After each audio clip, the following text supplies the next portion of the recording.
Hello student, स्वागत है आपका एक और नए वीडियो में। आज हम जॉर्ज एलियट की पॉपुलर नॉवेल मिडिल मार्च की समरी को अच्छे तरीके से समझ रहे हैं। इस नॉवेल में जॉर्ज एलियट ने हमें मिडिल मार्च नाम के एक शहर के बारे में बताया है और वहाँ रहने वाले लोगों के साथ क्या-क्या होता है वो इस नॉवेल में उन्होंने बताया है। तो चलिए अब हम लोग इस नॉवेल के इंट्रोडक्शन को देखते हैं और उसके बाद फिर समरी को अच्छे तरीके से समझते हैं। तो मिडिल मार्च नॉवेल जॉर्ज एलियट की है और उनका असली नाम था मैरी एन इवांस, लेकिन वो जॉर्ज एलियट इस नाम से नॉवेल्स लिखती थी, इसीलिए क्योंकि उस ज़माने में औरतों को नॉवेल्स लिखना सही नहीं समझा जाता था, इसीलिए वो एक आदमी का नाम यूज़ करती थी। तो ये जो नॉवेल थी वो 8 पार्ट्स में 1871 से 72 के बीच आई और उसके बाद 4 वॉल्यूम्स में 1872 में आई। ये जो नॉवेल है वो एलियट की मास्टरपीस हम कह सकते हैं कि एक मास्टरपीस है, बहुत अच्छी नॉवेल है और ये एक रियलिस्ट वर्क है, यानी रियल ज़िंदगी से ये इंस्पायर्ड है और असलियत में जो लोग भी होते हैं, समाज के जितने भी तबके हैं, जितनी भी क्लासेस हैं, उस हर क्लास को इस नॉवेल में बताया गया है, उस हर क्लास के बारे में। फिर चाहे वो क्लर्जी हो यानी कि प्रीस्ट हो, मैन्युफैक्चरर्स हों, प्रोफेशनल मेन हो, इंडस्ट्रियलिस्ट हों, फार्मर्स हों, लेबरर्स हों, लैंडेड जेंट्री यानी कि गरीब लोग हों, कोई भी हो, सबके बारे में इसमें डिस्कस किया गया है। लेकिन जो मेन फोकस है वो 2 कैरेक्टर्स के ऊपर है। तो एक है डॉर्थी ब्रूक और दूसरा है टर्शियस लिडगेट। इन दोनों के बारे में मेनली ये नॉवेल है कि कैसे वो लोग एक आइडियलिज्म के पीछे भाग रहे थे। वो चाहते थे कि सब कुछ आइडियलिस्टिक हो, सब कुछ ठीक हो, उनके हिसाब का हो, लेकिन उनकी ये जो सोच थी वो थ्वॉटेड हो जाती है, वो गलत साबित होते हैं क्योंकि दोनों ही जब शादी करते हैं तो गलत लोगों से शादी कर लेते हैं, उनके लिए वो लोग सही नहीं होते जिनसे वो शादी करते हैं। अब चलिए हम लोग इस नॉवेल की समरी को और अच्छे तरीके से समझते हैं। तो नॉवेल की शुरुआत होती है जहाँ पे हम देखते हैं डॉर्थी को, जो कि एक काफ़ी होशियार औरत है, लेकिन वो तब एक बहुत सीरियस एरर, बहुत बड़ी गलती कर देती है जब वो एडवर्ड कोसोवन को चूज़ करती है शादी करने के लिए, जो कि एक पोम्पस, बहुत ही घमंडी किस्म के स्कॉलर है और वो काफ़ी बड़ा भी है। डॉर्थी से वो काफ़ी सीनियर है, लेकिन फिर भी डॉर्थी को उसका काम बड़ा पसंद आता है क्योंकि वो एक स्कॉलर है, रिसर्च स्कॉलर है, रिसर्च किया करता है और डॉर्थी को ये लगता है कि उससे वो शादी कर लेगी तो वो उसके काम में इन्वॉल्व हो सकेगी। लेकिन शादी के बाद उसे पता लगता है कि जो कोसोवन है, एडवर्ड कोसोवन, वो बस उसे एक सेक्रेटरी की तरह रखता है। वो उसे अपने काम में ज़्यादा शामिल नहीं करता है। She comes to doubt both his talent और उसके बाद डॉर्थी एडवर्ड के काम को डाउट करने लगती है और उसके मैग्नम ओपस, जिस बुक को वो लिख रहा था, उसको भी वो डाउट करने लगती है कि ये बुक कभी छपेगी नहीं, ये जो वर्क है कभी छपेगा नहीं। इसके बाद फिर जो कसौबन है वो भी जेलस हो जाता है, यानी एडवर्ड कसौबन जेलस हो जाता है इस बात से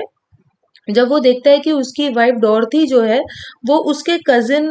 विल लेडिस्लो में काफी ज्यादा इंटरेस्टेड है। तो विल लेडिस्लो काफी कम उम्र का था, डॉर्थी के ही उम्र का था और इस तरीके से वो दोनों एक दूसरे में इंटरेस्टेड हो भी जाते हैं और ये बात जो है एडवर्ड को बिल्कुल पसंद नहीं आ रही होती। हालांकि डॉर्थी काफी डिसअपॉइंटेड थी अपनी शादी से, लेकिन फिर भी वो अपनी शादी के प्रति कमिटेड रहती है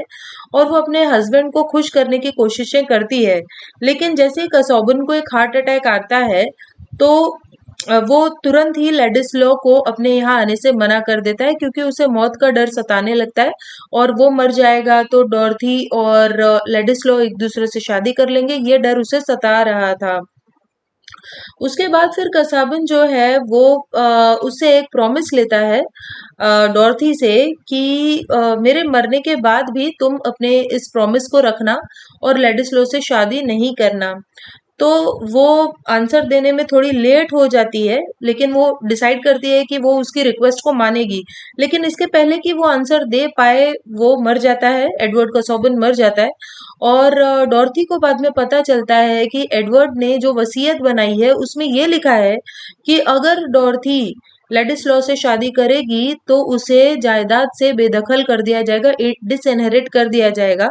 तो पहले तो डॉर्थी और लेडिस्लो इस स्कैंडल की वजह से डरते हैं, लेकिन फाइनली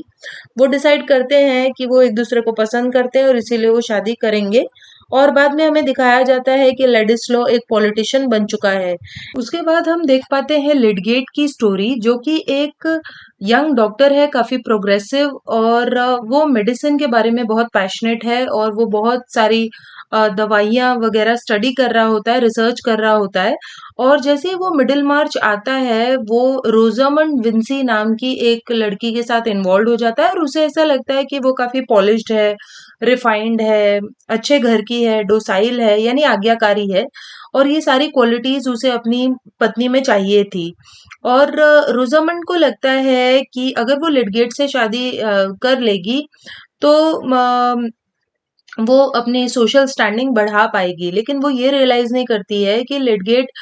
काफी पुअर है। तो Lydgate comes to realise that he has made a mistake in choosing Rosamond. जैसे उन दोनों की शादी होती है, लिडगेट रियलाइज करता है कि उसने एक बहुत बड़ी भूल कर दी है रोजामंड से शादी करके, क्योंकि जैसी वो लग रही थी वैसी वो बिल्कुल नहीं है। वो शैलो है और उसके काम में बिल्कुल भी इंटरेस्टेड नहीं है, और उसकी जो एक्सपेंसिव लाइफ स्टाइल है, यानी वो जितना पैसा बर्बाद करती थी, उससे उनके ऊपर लोन्स वगैरह बढ़ते जा रहे थे, और वो लोग एकदम फाइनेंशियल रून, यानी पूरी तरीके से उनकी जो संपत्ति थी वो बर्बाद हो जाती है। और इसीलिए जो लिडगेट है वो निकोलस बल्स्ट्रोड नाम के एक बैंकर से लोन मांगने के लिए जाता है, लेकिन वो लोन उसका स्वीकृत नहीं होता, उसे रिफ्यूज कर दिया जाता है।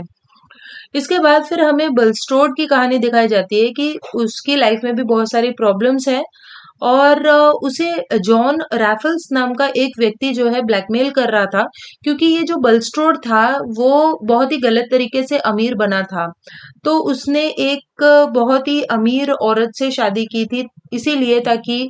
उस औरत का इनहेरिटेंस वो पा सके, यानी उस औरत की संपत्ति पे वो कब्जा कर सके, और उसने वो बहुत गलत तरीके से उसकी संपत्ति हासिल की थी। तो उसका जो पास था वो बहुत ही खराब था, और ये जो जानकारी थी वो जॉन रैफल्स को थी, और जॉन रैफल्स बलस्टोड को ब्लैकमेल कर रहा था इसीलिए। और जब ये रैफल्स बीमार पड़ता है तो बलस्टोड जो है वो उसकी देखभाल करता है और लिडगेट को बुलाता है, इसीलिए क्योंकि लिडगेट एक डॉक्टर है। तो जब लिडगेट उसे देखने के लिए आता है, तो बलस्टोड कहता है कि मैं तुम्हें पैसे दूंगा, तुम्हें पैसे की जरूरत थी ना, तुम्हें लोन चाहिए था, तो मैं तुम्हें लोन दूंगा। और इस बार जो लिडगेट है वो एक्सेप्ट कर लेता है, इसीलिए क्योंकि उसे पैसे की सख्त जरूरत थी। और लिडगेट बाद में कुछ मेडिकल इंस्ट्रक्शंस देता है कि भाई इसे शराब वगैरह मत पीने देना, लेकिन बलस्टोड जानबूझकर उन इंस्ट्रक्शंस को नहीं मानता है ताकि जॉन रैफल्स मर जाए, और इस तरीके से रैफल्स जो है वो मर जाता है। और जब फिर बलस्टोड और रैफल्स की ये कहानी सभी के सामने आती है, तो लोग सोचने लग जाते हैं कि क्या वो डॉक्टर भी इसमें इन्वॉल्व था, ताकि रैफल्स मर जाए और बलस्टोड की कहानी कभी बाहर ना आ जाए, क्योंकि सभी को पता चल गया था कि ये बलस्टोड कैसे अमीर बना है। तो सभी लोग ये क्वेश्चन करने लग जाते हैं क्या लिडगेट भी इन्वॉल्व है। लेकिन अभी भी डॉर्थी जो थी वो ये मानती थी, यानी जो पहली पहली कहानी की जो डॉर्थी है वो अभी भी मानती है कि जो लिडगेट है वो इनोसेंट है, उसने कुछ भी नहीं किया है, और डॉर्थी ही वो इंसान होती है जो लिडगेट को और रोजामंड को बहुत ज्यादा समझाती है। इसके बाद लिडगेट और रोजामंड जो है वो मिडिल मार्च छोड़कर चले जाते हैं और लंदन चले जाते हैं, और वहां पर फिर से लिडगेट अपनी प्रैक्टिस शुरू करता है, वो काफी अमीर भी हो जाता है, लेकिन फिर भी वो अपने आप को एक फेलियर ही समझता है सारी जिंदगी, और फाइनली 50 साल की उम्र में वो मर जाता है, और वहीं पर ये जो नॉवेल है वो खत्म हो जाती है। सो आई होप आपको ये नॉवेल समझ में आई होगी। सो चलिए हम मिलते हैं नेक्स्ट वीडियो में, तब तक के लिए बाय।